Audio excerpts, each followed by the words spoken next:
So నేను 1 గురించి చాలాసార్లు చెప్పాను. 1లో పుట్టిన, 10లో పుట్టిన, 19లో పుట్టిన, 28లో పుట్టిన వీళ్ళు నంబర్ 1 సూర్య భగవానుడు దీవెనలు. పైగా ఇప్పుడు మనం 2026లో ఉన్నాం. మళ్ళా ఇది 1ఏ. సో 1 వాళ్ళకి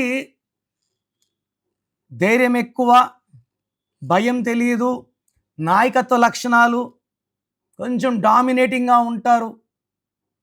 ఈ 1 వాళ్ళని ఏ డేట్లో వాళ్ళు మ్యారేజ్ చేసుకోకుండా ఉంటే బాగుంటుంది.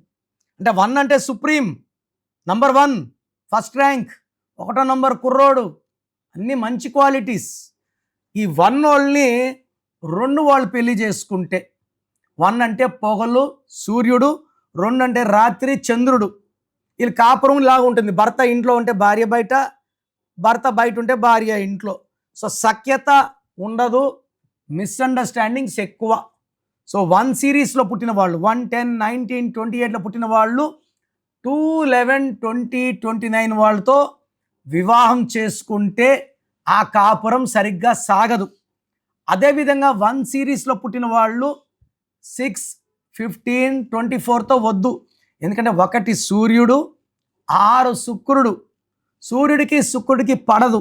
దీనివల్ల కోపం ఎక్కువ అవుతుంది, మిస్అండర్స్టాండింగ్స్ ఎక్కువ, కొట్లాట్లు ఎక్కువ, ఆ ఇంట్లో డబ్బు ఖర్చు ఎక్కువ. ఆటోమేటిక్గా ఈ 1-6లో డైవర్స్ అవుతుంది. 3వ అన్లక్కీ నంబర్ వచ్చి 1 సిరీస్ వాళ్ళకి 8. 1 వచ్చి తండ్రి సూర్య భగవానుడు, 8 వచ్చి కొడుకు శని భగవానుడు. తండ్రి చూసి చూడనట్టు పొమ్మంటాడు, మనవాడే అంటాడు, అందంగా ఉంటాడు, గర్వంగా నడుస్తాడు. శని భగవానుడు తప్పు చేస్తే శిక్ష మనా లేదు తనా లేదు, కుంటుతో నడుస్తాడు, స్లోగా ఉంటాడు. ఇద్దరు థింకింగ్ వేరే.